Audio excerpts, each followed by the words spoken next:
You've probably been told to get a dynamic mic for your podcast. But when you Google dynamic mics, you get shown mics that look like this and mics that look like this. So which one should you choose? Because actually they're both dynamic mics. Now, let's explain just quickly what a dynamic mic is.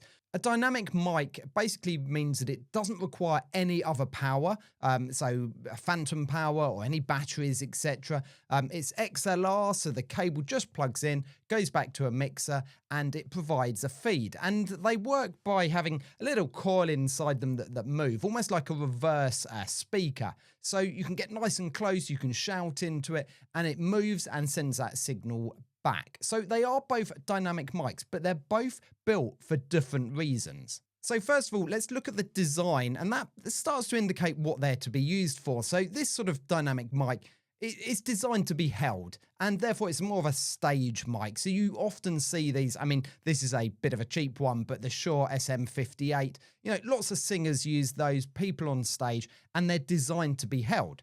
Whereas this is actually designed to go on a stand. It's what I might call a more traditional podcast mic. You do occasionally see people holding these, but they're designed to go on a stand. They're not for use sort of, jumping about on stage. So the biggest difference is actually the sound pickup, because these, as a sort of stage mic, are designed to be used where there's lots of other things going on, and they've got to cut through the drums, the bass, and all of that other noise, and pick up someone singing or potentially speaking, but they're used to being used on a busy stage. And one thing that they actually do is roll off at the deep end quite a bit, because, well, they don't want to pick up that grumble from the bass or the drums.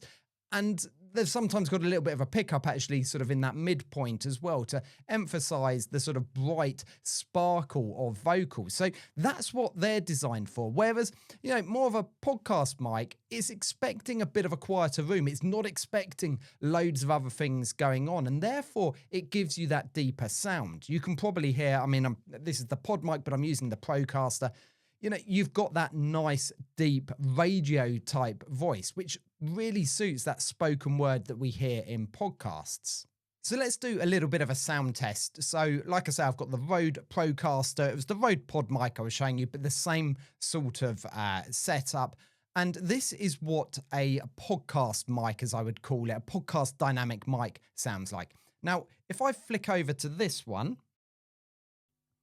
Okay, so this is now more of a stage mic. And again, if I put it up so I'm speaking at a similar distance. So this is the stage mic as such, a dynamic stage mic. If I move back.